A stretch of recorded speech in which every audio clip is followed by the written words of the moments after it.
அனைவருக்கும் வணக்கம். நாம் இன்னைக்கு பார்க்க போகிற பாடப்பகுதி பார்த்தீங்கன்னா செயல் பகுதி, இரண்டாவது இயலில் உள்ள செயல் பகுதி தான் பார்க்க போகிறோம். திருக்குறள். திருக்குறள் சம்பந்தமான செய்திகள் நாம் பல பாடல்கள் மூலமாகவே நம்ம பார்த்துட்டோம். நிறைய திருக்குறளை நம்ம பார்த்துட்டோம். இப்போ மறுபடியும் என்ன சொல்கிறாங்கன்னா, ரெண்டாவது இயலில் ஒரு 10 திருக்குறள் கொடுத்துருக்காங்க. இந்த திருக்குறளை பொறுத்த வரைக்கும் திருக்குறளில் என்னென்ன கருத்துக்கள் இருக்குங்கிறது நம்ம எல்லாருக்குமே ஏற்கனவே தெரியும். உலகத்தில் உள்ள அனைத்து மக்களும், அதாவது எல்லாருக்குமே ஒரு பொதுவான கருத்துக்களை, ஒரு மனிதன் இப்படி தான் இருக்கணும், இப்படி இருக்கக்கூடாது, என்னென்ன நல்ல குணங்கள் இருக்கணும், என்ன கெட்ட குணங்கள் நம்ம அழிச்சுக்கணும்னு சொல்லிட்டு ஒரு மனிதனுக்கு தேவையான நெறிமுறைகளை நமக்கு கற்றுக் கொடுத்த ஒரு நூல் தான் திருக்குறள்.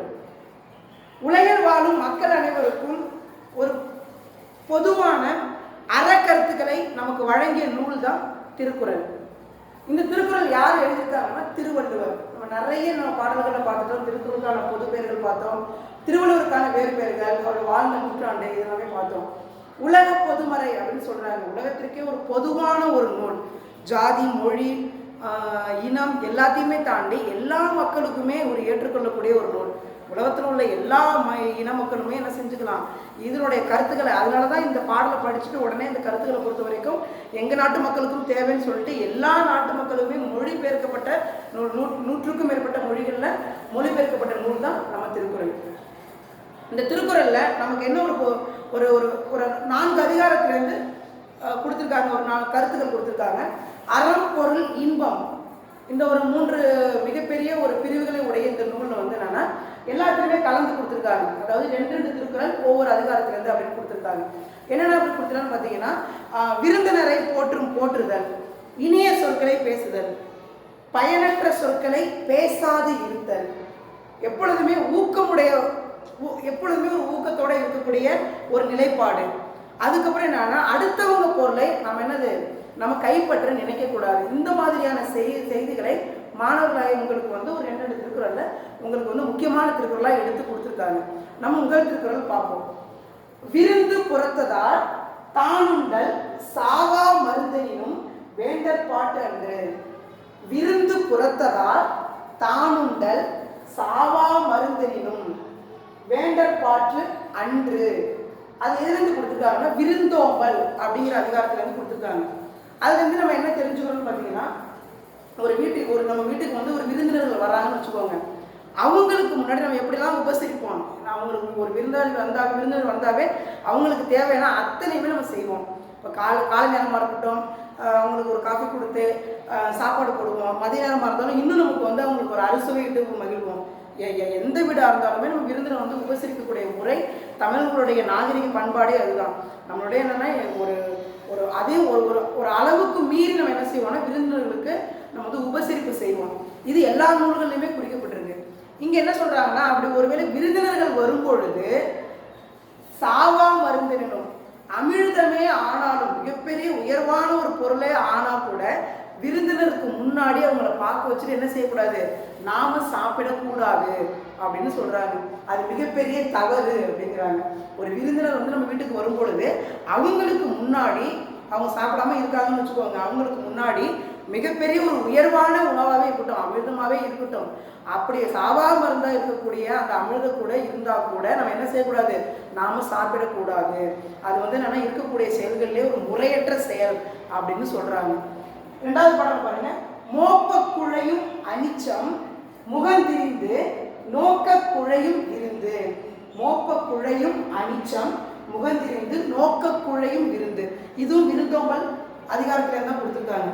இதுல என்ன தெரிஞ்சுக்கணும்னா, அனிச்சம் பொறுத்த வரைக்கும் நம்ம முகந்து பார்த்தாலே, நம்ம முகர்ந்து பார்த்தா பெரும்பாலும் என்ன செய்வோம், பூக்களை எடுத்தோடனே நம்ம பூக்களை எந்த பூக்களாக இருந்தாலுமே நமக்கு எல்லாருக்குமே இன்னொரு பழக்கம் இருக்கு, முகர்ந்து பார்ப்போம். வாசமே இல்லாத ஒரு ரோஜா இருந்தால் கூட நம்ம முகர்ந்து பார்ப்போம். ஆனால் என்ன சொல்றாங்க, அந்த முகர்ந்து பார்க்கக்கூடிய தன்மை நம்மகிட்ட இருக்கிறதுனால அனிச்சம் பூ இருக்கு பார்த்தீங்களா, அதை முகர்ந்து பார்த்த உடனே அந்த பூ வாடிப்படுன்னு சொல்றாங்க. நம்மளுடைய அந்த முகர்ந்து பார்க்கக்கூடிய திறன் பட்டாலே அந்த பூ உடனே வாடி போயிடும்.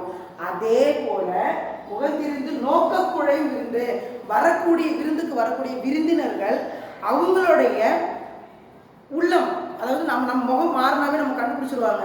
நம்ம அவங்க உபசரிக்கக்கூடிய முறையில் பெரும்பாலும் சொல்லுவாங்கல்ல, நம்ம வந்து இப்போ விருந்தினர்களுக்கு வந்து சாப்பாடு போடுறது பெரிய விஷயம் கிடையாது. நிறைய பெரிய வாழையில போட்டு அரிசியை போட்டு அனைத்து உணவுகளும் பரிமாறுறது பெரிய விஷயம் கிடையாது. ரொம்ப ரொம்ப குறைவான உணவாக இருந்தால் கூட என்ன சொல்லணும், இன்முகத்தோடு நீங்கள் வரவேற்றீங்கன்னா அதுதான் ஒரு பெரிய விஷயமா இருக்கும்னு நம்ம நிறைய நூல்களில் படிச்சிருக்கோம். இங்கே என்ன சொல்கிறாங்கன்னா, அதே போல் ஒரு அனிச்ச மலர் எப்படி மோந்து பார்த்தோன்னே நம்ம வாடி போகுதோ அதே போல் நம்முடைய முகத்தை கண்காணிப்பவர் தான் விருந்தினர்கள். நீங்கள் எந்த மாதிரி ஒரு மனநிலைமையில் இருக்கீங்க, நம்ம வந்திருக்கிற விருந்தினர் வந்திருக்கிறதுனால அவங்களுடைய மனநிலை எப்படி இருக்குங்கிறத பார்ப்பாங்க. அப்போ அவங்களுக்கு முன்னாடி நம்ம என்ன செய்யக்கூடாது, முகத்தை வாடி வச்சிருக்கவே கூடாது. அப்படி வாடி வச்சிருந்தா கண்டிப்பாக அவங்களுடைய மனதும் கண்டிப்பாக வாடும் அப்படின்னு சொல்கிறாங்க. அடுத்து பாருங்க, உள்ளத்தால் உள்ளலும் தீதே பிறன் பொருளை கள்ளத்தால் கல்வேன் எனல். உள்ளத்தால் உள்ளலும் தீதே பிறன் பொருளை கள்ளத்தால் கல்வேம் எனல். இதை என்ன சொல்றாங்கன்னா கல்லாமை அப்படிங்கிற அதிகாரத்துல வந்து கொடுத்துருக்காங்க. அதுல பாருங்க, உள்ளத்தால் உள்ளலும் தீதே பிறன் பொருளை, அடுத்தவங்க பொருளை களவு செய்தல். கல்லாமைன்னா களவு செய்தல்னா நம்ம ஒரு மனதார கூட நீ வந்து ஒரு செயலை வந்து தெரியாம எடுத்துட்டு வந்தாதான் திருட்டோ இல்லை களவு செய்தலோ கிடையாது. அது நினைக்கிற பத்தியா, அந்த பொருளை நம்ம எடுத்துடலாம், அந்த காசாக இருக்கட்டும் பணமாக இருக்கட்டும் இல்லை வேறு பொருளாக இருக்கட்டும் அதை நம்ம எடுத்துடலாம், யாருக்கும் தெரியாமல் எடுத்துடலான்னு ஒரு எண்ணம் வருது பார்த்தீங்களா, அந்த எண்ணமே மிகப்பெரிய தவறுன்னு சொல்கிறாங்க. அந்த உள்ளத்தால் உள்ள அப்படி நினைப்ப கூட கண்டிப்பாக ஒரு மனிதன் வந்து நினைக்கக்கூடாது, மிகப்பெரிய தவறு அப்படிங்கிறாங்க. உள்ளத்தால் உள்ளலும் தீதை பெரும் பொருளை கள்ளத்தால் கல்வேம் எனல். நீ வந்து என்னது செயலை செஞ்சால் மட்டும்தான் நீ வந்து அது வந்து களவுங்கிறது கிடையாது. அவன் திருடிட்டான் அப்படிங்கிறது வேற, திருடலாம் ஒரு எண்ணம் வந்தாலே மிகப்பெரிய தவறு, அதுவே திருடு செய்வதற்கான ஒரு செயல் அப்படின்னு சொல்றாங்க. அடுத்து பாருங்க, அதே அதிகாரத்துல களவினால் ஆகிய ஆக்கம் அளவிலிருந்து ஆவது போல கெடும். நீ களவு செய்யப்பட்ட பொருட்கள் நிறைய பொருளை சேர்த்துக்கிட்டே இருக்க, களவு செய்து நிறைய பொருட்கள் உன்னால முடிஞ்ச வரைக்கும் நீ சேர்த்துக்கிட்டே இருக்க, சேரலாம். நம்ம களவு செய்யப்பட்ட பொருட்கள் நிறைய சேர்த்துக்கிட்டே இருக்கலாம், யாரும் கண்டுபிடிக்கல, நம்ம நிறைய எடுத்துக்கிட்டே பொருள் எங்கெங்க இருந்தால் யாருடைய பொருளை வேணாலும் நம்ம கைப்பற்றி சேர்த்துருக்கலாம். அது என்ன சொல்றாங்க, ஆவது போல கெடும், வளர்வது போல தெரியும், செல்வங்கள் வந்துட்டு உயர்வது போல தெரியும், ஆனால் அந்த செல்வம் என்னவா இருக்காது, அது நிலையானது கிடையாது, ஒரு நாள் கண்டிப்பா அழிஞ்சு போயிடும் அப்படிங்கிறாங்க. அதான் சொல்றாங்க, களவினால் ஆகிய களவு செய்யப்பட்ட பொருட்கள் ஆக்கம் அளவிலிருந்து உங்ககிட்ட நிறைய அதை வச்சு சேர்த்துக்கிட்டே இருக்க, அடுத்தவங்க பொருளை வந்து கொள்ளடிக்கிறோம், அடுத்தவங்கள்ட்ட திருடுறோம், தெரியாமல் அந்த பொருளை எடுக்கிறோம், அடுத்தவங்களுக்கு வந்து ஏமாற்றி பொருள் எடுத்த கூட திருட்டு தான், அவங்களை ஏமாற்றி அவங்களை டைவெர்ட் பண்ணி நம்ம பொருளை எடுக்கிறோம் பார்த்தீங்களா, அவங்களை ஏமாற்றி நீங்கள் இதை சேருங்க அதில் சேருங்கன்னு சொல்லிட்டு பணமோ பொருளோ ஏமாற்றி பொருள் எடுக்கிறோம் பார்த்தீங்களா, அதுவும் களவு தான். அதான் சொல்கிறாங்க, ஆவது போல கெடுங்க. இது மாதிரி ஏமாற்றியோ திருடு செஞ்சோ நீ பொருளை எவ்வளோ வேணாலும் சம்பாரிச்சுக்கிட்டு செல்வத்தை பெருசாக்கிக்கிட்டே போகலாம், ஆனால் உயர்வது போல தெரியும், நம்ம பணக்காரம் ஆகிட்டோம் அப்படின்னு தெரியும், ஆனால் என்ன கிடையாது, கண்டிப்பாக ஒரு நாள் நிலைக்காது, அது அழிஞ்சு போயிடும் அப்படிங்கிறாங்க. அடுத்து பார்த்தீங்கன்னா ஊக்கம் உடைமை. ஊக்கம் உடைமைனா ஊக்கம்னா என்னென்னா என்கரேஜ் பண்ணுறாங்கல்ல, நம்ம பெரும்பாலும் ஒரு சின்ன சின்ன குழந்தையா இருந்தால் கூட நம்ம என்ன செய்வோம், ஒரு வயசு குழந்தையிலேருந்து நம்ம என்ன செய்வோம், என்கரேஜ் பண்ணுவோம். அந்த குழந்தை வந்து நடக்கிறதுக்கு வந்து பழகாது, மொதல் வாட்டி நம்ம நடக்கும்போது என்ன செய்வோம், அப்படியே பிடிச்சிட்டு பொறுமை நடன்னு சொல்லிகிட்டே இருப்போம். ஊக்கம் எங்கேருந்து இருக்குன்னா, இந்த சின்ன குழந்தையிலேருந்து நம்மளுடைய இறப்பு வரைக்குமே ஒரு மனிதன்கிட்ட ஊக்கங்கிறது அங்கே தான் இருக்குது.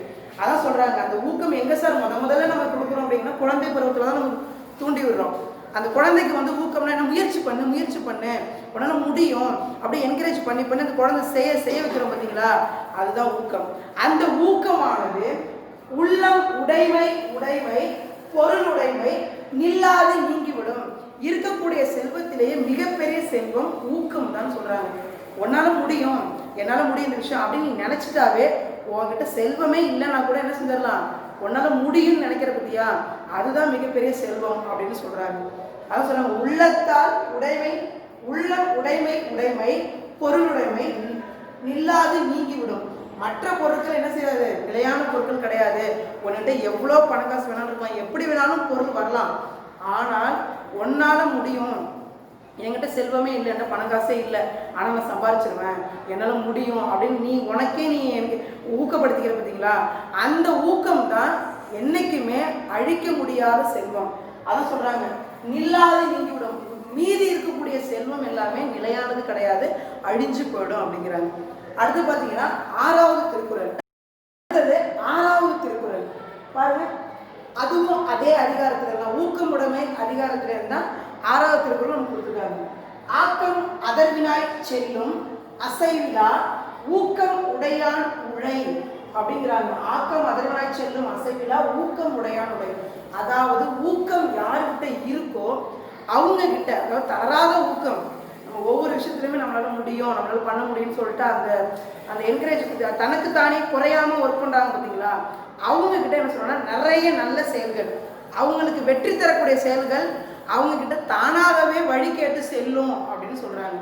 யாராருக்கெல்லாம் தளராத ஊக்கம், கொஞ்சம் கூட சோர்வடையாம ஒர்க் பண்றாங்க பார்த்தீங்களா, நம்ம வந்து வேலை பார்க்கறது கிடையாது, ஆனால் முயற்சியோட வேலை பார்க்குறாங்களே, நம்மளால முடியும், என்னால் இது பண்ண முடியாதுலாம் கிடையாது, கண்டிப்பாக என்னால் முடியும்னு சொல்லிட்டு தளராத ஊக்கம் யாரார்கிட்ட இருக்கோ அவங்க கிட்ட வெற்றி அடையக்கூடிய செயல்கள், புதுசாக உருவாக்கக்கூடிய அவங்களால கண்டிப்பாக பண்ணுறது எல்லாமே வெற்றியாக தான் போகும். அப்படி வெற்றியாக நடக்கக்கூடிய, வெற்றியாக அடையக்கூடிய செயல்கள் எல்லாமே அவங்கள தேடி, தளராத ஊக்கம் இருக்குது பார்த்தீங்களா, அவங்கெல்லாம் யாராட்டெல்லாம் அந்த ஊக்கத்தோடு செயல்படுறாங்களோ அவங்கள்ட்ட அந்த செயல்களே தேடி போகும் அப்படின்னு சொல்கிறாங்க. அடுத்த பாருங்க, வெள்ளத்து அணைய மலர் நீட்டம் மாந்தர்தம் உள்ளத்து அணையது உயர்வு. வெள்ளத்து அணைய மலர் நீட்டம் மாந்தர்தம் உள்ளத்து அணையது உயர்வு. பொதுவாக நீங்கள் பார்த்தீங்கன்னா நிறைய குளங்களாக இருக்கட்டும், நிறைய நீர்நிலைகள் என்னென்னா, அந்த நீர்நிலைகள் உயர உயர என்ன இருக்குன்னா அந்த பூச்செடியானது உயர்ந்துக்கிட்டே இருக்கும். அது இப்போ தாமரைக்கு பார்த்தீங்கன்னா குளத்தில் எவ்வளோ தண்ணீர் மட்டம் இருக்கோ அது வரைக்கும் என்ன செய்யும், மேலே பூ பூக்கும். தண்ணீர் இன்னும் அதிகரிச்சுன்னா அந்த பூவானது என்ன செய்யும், மறுபடியும் அந்த செடியானது இன்னும் வளர்ந்துக்கும். நீர்மட்டம் உயர உயர அந்த செடியானது உயர்ந்து உயர்ந்து பூ வெளில காட்டும். அதே போலதான் என்ன சொல்றாங்க, உள்ளத்து அணையது உயர்வு. நீர்மட்டம் எப்படி உயர உயர பூக்கள் வெளியே தெரிஞ்சுக்கிட்டே இருக்கும், அதே போல ஊக்கம் ஒன்றுகிட்ட இருக்கணும். அந்த அளவுக்கு என்ன சொல்றாங்க, ஊக்கமானது அளவுக்கேற்ப, நீரோட அளவுக்கேற்ப அந்த மலர் எப்படி நீண்டு வருதோ அதே போல மனுஷர்களும் உள்ளத்து அணையது வருது. நம்மள்ட்ட இந்த ஊக்கமும் அதே அளவுக்கு, எந்த அளவுக்கு உங்கள்கிட்ட ஊக்கம் இருக்கோ அந்த அளவுக்கு நீங்கள் செய்யக்கூடிய செயல்கள் வெற்றியா அமையும். இப்போ நமக்கு ஊக்கமே இல்லை அப்படின்னா நம்மளுடைய செயல்கள் எதுவுமே வெற்றி அடையாது. என்னால் முடியும் முடியும் முடியும்னு சொல்லிட்டு நம்ம அந்த செயல்களை செய்யாமலே இருப்போம், ஒரு சோர்வோடு இருப்போம், எதுலையுமே நம்மளால முடியும்னு சொல்லிட்டு இறங்கி நம்ம என்கரேஜ் நமக்கு நம்மளே அந்த என்கரேஜ் பண்ணிக்க மாட்டோம். அதான் சொல்கிறாங்க உள்ளத்து அணையது. ஒருவேளை அந்த பூக்கள் சாதாரண ஒரு அந்த சின்ன சின்ன செடிகள் கூட நீர்மட்டத்திற்கு உயரும் பொழுது தன்னுடைய செயல்களில் நம்மளால முடியும்னு சொல்லிட்டு ஊக்கத்தை நம்மளே ஏற்படுத்திக்கிட்டோம்னா நம்முடைய செயல்களில் கண்டிப்பாக மாறுபடும். நீ எந்த அளவுக்கு ஊக்கத்தோடு செயல்பட்டு கொண்டே இருக்கியோ அந்த அளவுக்கு நீ வாழ்க்கையில் முன்னேறிட்டு போயிட்டே இருப்ப அப்படின்னு சொல்கிறாங்க. அடுத்து பாருங்க, உள்ளவது எல்லாம் உயர்வுள்ளல் மற்றது தள்ளினும் தள்ளாமை நீர்ப்பு. உள்ளவது எல்லாம் உயர்வுள்ளல், அதான் என்ன சொல்கிறாங்க, நீ நினைக்கக்கூடியது நீ என்ற பார்த்தீங்களா, நீ நினைக்கக்கூடியது எல்லாமே உயர்வாக தான் எண்ணணும். பொதுவான இது உள்ளுவதெல்லாம் உயர்வுள்ளல், இந்த வரி முக்கியமான வரி. நம்ம நினைக்கிறது எல்லாமே எப்படி இருக்கணும், நம்ம இந்த நடக்குமோ நடக்கலையோ ஆனால் என்ன செய்யணும், நினைக்கிறது எல்லாமே உயர்வாக எண்ணணும். சின்ன குழந்தையிலேருந்து சொல்லி தருவாங்க. நம்ம பள்ளி பருவத்திலேருந்தே படிக்கும் போதே நினைக்கிறதெல்லாம் பெருசாக நம்மளால அது அப்படி ஆகணும் இப்படி ஆகணும் நினைப்போம், ஆனால் ஒரு ஸ்டேஜ் கண்டிப்பாக போயிடுவோம். அதே அளவில் குறிக்கிற அளவுக்கு கண்டிப்பாக அதை அடைஞ்சு தீருவாங்க. ஆனால் என்ன சொல்கிறாங்க, நீ நினைக்கும் போதே பெருசாக அப்போ என்ன சொல்கிறாங்க, அந்த எண்ணியது நடக்காவிட்டாலும் அந்த மனசில் என்ற பார்த்தீங்களா, அதுவே ஒரு பெரிய விஷயம்தான், அதுவே மன நிறைவை தரும் அப்படின்னு சொல்கிறாங்க. அதான் உள்ளுவது எல்லாம் உயர்வுள்ள, நீ நினைக்கிறது எல்லாமே பெருசாகவே மற்றது தள்ளிலும் தள்ளாமல் நிறுத்து. ஒருவேளை அது நடக்காம கூட, நீ நினைச்சது நடக்காம கூட போனா அந்த நினைச்ச பத்தியா நீ எண்ணக்கூடிய அந்த எண்ணம் உன்கிட்ட உருவானுச்சுல, அந்த எண்ணமே செயல்கள் நடக்கலனாலும் பரவாயில்ல, அந்த எண்ணமே உனக்கு மன நிறைவை தரும் அப்படின்னு சொல்றாங்க. அடுத்து பாருங்க, பயனிலை சொல்லாமை, அதாவது பயன் தராத சொற்களை நம்ம பேசக்கூடாது. அந்த அதிகாரத்திலிருந்து 2 திருக்குறள்கள். அரும் பயன் ஆயும் அறிவினார் சொல்லார் பெரும் பயன் இல்லாத சொல். அதாவது பயன் தரப்போது இல்லாத சொற்களை நம்ம என்றைக்குமே பேசக்கூடாது. அதான் சொல்றாங்க, நமக்கு என்னன்னா அரும் பயன் ஆயும், நன்மை இது, நல்லது இதுதான் அப்படின்னு அறிவில் சிறந்தவங்க நிறைய பேர் பார்த்துக்கலாம். நமக்கு அவங்க செய்யக்கூடிய செயல்கள் எல்லாமே அறிவாளிங்க, அதாவது நல்ல அறிவோடு செயல்படுறவங்க. அடுத்தது இப்படிதான் நடக்கும், இல்லை இப்படிதான் இந்த விஷயம் இப்படிதான் போகும்னு சொல்லிட்டு முன்னறிவிப்போடு செயல்படுவாங்க. அந்த மாதிரி நன்மை இது, அரும் பயன் ஆயும், நன்மை இது அப்படின்னு தெரிஞ்சுக்கிட்டு அறிவால செயல்படுறவங்க என்னைக்குமே பயன் தராத சொற்களை அவங்க பேச மாட்டாங்க. புரியுதா? நல்ல அறிவோடு செயல்படக்கூடியவங்க பயன் தராத ஒண்ணுமே இல்லாத வேஸ்டான ஒரு சொற்களையோ அவங்க பயன்படுத்தவே மாட்டாங்க. அறிவுள்ளவங்க கண்டிப்பா ஆக்கப்பூர்வமான செய்திகளையோ ஆக்கப்பூர்வமான கருத்துக்களை மட்டும்தான் பேசுவாங்க செய்வாங்க அப்படின்னு சொல்றாங்க. அடுத்து 10வது திருக்குறள் பாருங்க, சொல்லுக சொல்லில் பயனுடைய சொல்லிருக்க, சொல்லுக சொல்லில் பயனுடைய சொல்லிருக்க, சொல்லில் பயனில்லா சொல். நம்ம என்னைக்குமே வாழ்நாள் முழுக்கவே பயன் தராத சொற்களை பேசக்கூடாது. என்னைக்குமே பயன் தராது. நீ இப்படி சொல்லுவாங்கல்ல, நீ இந்த பேச ஒன்றுமே ஆகக்கூடாது, நீ எதுக்கு இந்த சொற்களை பேசுறேன்னு. நமக்கு என்ன தேவையோ, நமக்கு வாழ்க்கைக்கு என்னென்ன சொற்கள் தேவையோ, இப்போ நீங்கள் ஏதோ ஒரு நிகழ்வு நம்ம நடக்கலாம், அந்த நிகழ்வுக்கு தேவையான செய்திகளை மட்டும்தான் பேசணும். முக்கியமாக சொற்கள், ஒரு பயன் தராத சொற்களை பற்றி நம்ம நிறைய விவாதங்களோ பேசிக்கிட்டே இருக்கக்கூடாது. நம்ம வாழ்க்கைக்கு ஒத்து வரக்கூடிய, அந்த நிகழ்வுக்கு ஒத்து வரக்கூடிய பயன் தரக்கூடிய சொற்களை மட்டும்தான் நம்ம பேசணும். அப்போ தான் நம்ம முன்னேற்க முடியும்னு சொல்கிறாங்க. பயன் தராத சொற்கள் பேசி நமக்கு டைம் வேஸ்ட்டு தான். அந்த சொற்கள் பயன்படுத்தக்கூடிய நேரம், சொற்களும் வேஸ்ட்டு தான். அந்த சொற்கள் என்னன்னு தெரியாமலே நம்ம பேசுவோம். அதனால் பயன் தராத சொற்கள் உங்கள் வாழ்க்கைக்கு என்றைக்குமே ஒரு அழிவை தான் ஏற்படுத்தும். அதனால் அதை பயன்படுத்தாதீங்க. என்ன பயன்படுத்தணும்? நம்ம வாழ்க்கைக்கு நல்ல முறையில் வாழ்வதற்கு பயன் தரக்கூடிய சொற்களை மட்டும்தான் நம்ம பேசணும் அப்படின்னு சொல்கிறாங்க. இதுதான் இந்த 10 திருக்குறள். இந்த 10 திருக்குறளுமே எதை பற்றி பேசிக்கலாம் நம்ம பார்த்துருக்கோம். கல்லாமை, அதாவது என்னென்னா அடுத்தவங்க பொருளை நம்ம வந்து என்ன செய்யக்கூடாது, கைப்பற்றக்கூடாதுன்னு நம்ம பார்த்தோம். அப்புறம் விருந்தினர்களை போற்றுதல், வரக்கூடிய விருந்தினர்கிட்ட நம்ம எப்படி நடந்துக்கணும், முகத்தை நம்ம வாடி வச்சுக்க கூடாது, அவங்களுக்கு நேரம் சாப்பிடக்கூடாது, அந்த செய்தியிலையும் பார்த்தோம். அப்புறம் இனிய சொற்களை மட்டும்தான் பேசணும். அதுபோல என்னது, பயன் தராத சொற்களை பேசக்கூடாது. அப்புறம் முக்கியமாக ஊக்கம் உடைமை, ஒன்னால முடியும் நினைச்சா மட்டும்தான் நமக்கு செயல்களில் என்றைக்குமே எல்லா செயல்களுமே வெற்றி அடைய முடியும். அப்படி ஒன்னால முடியும் நினைச்சிட்டே இருந்தானா வெற்றி அடையக்கூடிய செயல்களோட யாரை தேடி வரும், உங்களை தேடி வரும் அப்படின்னு சொல்றாங்க. அதனால ஊக்கமுடைமைங்கிறது முக்கியமான அதிகாரத்தில் உள்ள ஒரு 4 திருக்குறள் அந்த அதிகாரத்திலேருந்தே கொடுத்துருக்காங்க. அப்புறம் பார்த்தீங்கன்னா இந்த நம்ம ஆசிரியர் பார்த்தோம் திருவள்ளுவர் பொறுத்த வரைக்கும் கிமு 31ன்னு சொல்லியிருக்காங்க. அவனுடைய அந்த ஆண்டு கூட என்ன செஞ்சுருக்கோம், இன்னும் நம்ம ரிசர்ச் பண்ணிட்டு தான் இருக்கோம். அப்போ வாழ்ந்த புலவர்கள், சமகால புலவர்கள், அப்போ வந்து என்னன்னா அப்போவே நிறைய செய்திகள் அவர் சொல்லியிருக்காரு, எல்லாத்தையும் பற்றியுமே சொல்லியிருக்காரு. அது எல்லாமே இன்னைக்கு வந்து நிறைய பேர் ரிசர்ச் பண்ணிட்டு தான் இருக்காங்க. பல நாடுகள் இன்னும் மொழிபெயர்த்து கொண்டு தான் இருக்கு. அதனால் அந்த அளவுக்கு ஒரு மனிதனுக்கு வாழ்வதற்கு தேவையான வழிமுறைகளை சொன்ன நூல் தான் திருக்குறள். அதனால என்னன்னா திருவள்ளுவரையும் திருக்குறள் பற்றிய நிறைய சிறப்பு செய்திகளை நம்ம தேடி தெரிஞ்சுக்கிட்டே இருக்கணும். அதனால திருக்குறள் வந்து தினமும் ஒரு திருக்குறள் படிங்க. அதோட கருத்துக்கள் வந்து நம்ம வாழ்வதற்கான ஒரு கருத்துக்கள், நம்ம வாழ்வதற்காக படைக்கப்பட்ட ஒரு நூல் இது. நம்ம வாழ்வது பிறந்ததுலேருந்து நம்ம இறப்பு வரைக்கும் நம்ம நிறைய நூல்கள் இதில் படிக்க முடியாமலே போயிருப்போம். அதனால் என்ன சொல்கிறாங்கன்னா டெய்லியுமே ஒவ்வொரு திருக்குறள் அதில் உள்ள கருத்துக்கள் அதன்படி நடத்தல், அதுதான் ரொம்ப முக்கியம். அதனால் இதில் உள்ள திருக்குறள் முக்கியமான ஒரு கருத்துக்களுடையது. இதை படித்து பாருங்கள்.